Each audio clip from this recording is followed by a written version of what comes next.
पूरे 2 साल के बाद हमारे घर में ठेकुआ बन रहा है।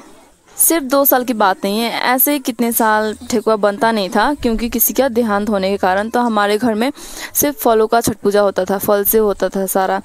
एंड इस बार जब फाइनली ठेकुआ बन रहा है ना, तो भाई कितना मज़ा आ रहा था। मतलब एक खुशी अलग से ही होता है क्योंकि रात को हम लोग उठ के ठेकुआ बनाते हैं। मैं तो भूल चुकी थी कि हम लोग रात को ठेकुआ उठ के बनाते थे, क्योंकि अब इतने साल गैप होने के कारण अब थोड़ा बहुत तो भूल ही जाते हैं और आदत हो जाता है बिना ठेकुआ का ही।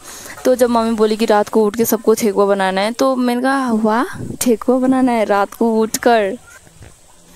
उठकर ठेकुआ बनाना, एक अलग ही वाइब्स आती है। मतलब इतना मज़ा आता है ना रात को, मतलब सबको डिस्टर्ब करना एंड देन ऐसे छठ पूजा का गीत बजा के ठेकुआ बनाना। लेकिन इस बार मैं तो आराम से सो रही थी, मम्मी और छोटी दीदी उठकर थोड़ा कर रहे थे एंड फिर दीदी थक के सो गई। तो मैं अचानक मम्मी मुझे उठाई तो मैं पूरा नींद में थी, आप लोग देख ही सकते हो। जब मम्मी उठा रही थी ना तो मन नहीं कर रहा था उठने का, लेकिन मम्मी बोली एक बार तो देखते ही ना फट से नीचे उतर गई। मतलब वो देख के एक अलग सा ही मज़ा आता है।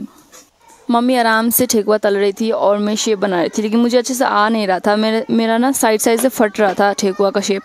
तो मम्मी थोड़ा बहुत सिखाने लगी कि ऐसे ऐसे बनाना है, क्योंकि मम्मी को अभी जाना है, आराम करना है और उसके बाद तो मैं ही हैंडल करूँगी, इसलिए थोड़ा बहुत सिखाने लगी। मेरे नॉन बिहारी दोस्त जितने भी थे वो हमेशा हर साल मेरे से ठेकुआ मांगते थे और ठेकुआ मैं ला नहीं पाती थी क्योंकि हमारे घर में बनता ही नहीं था।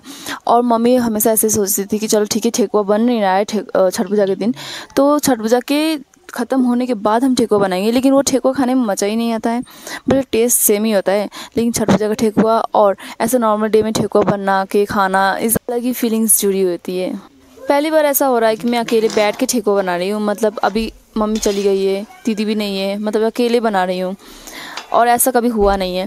पहले हम लोग साथ में बैठ के बनाते थे। अभी तो टॉर्न बाय टॉर्न बना रहे हैं, जैसे मम्मी दीदी के साथ थी, फिर मम्मी के साथ थी मैं तो जल्दी अपना ठेकुआ का शेप बना दिया और 2-3 राउंड फ्राई कर ली।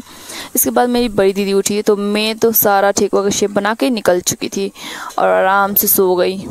मेरा और मम्मी का ठेकुआ में डिफरेंस देखो भाई, मम्मी का कितना अच्छा कलर का निकला है और मेरा तो एकदम कल्लू जैसा निकला है।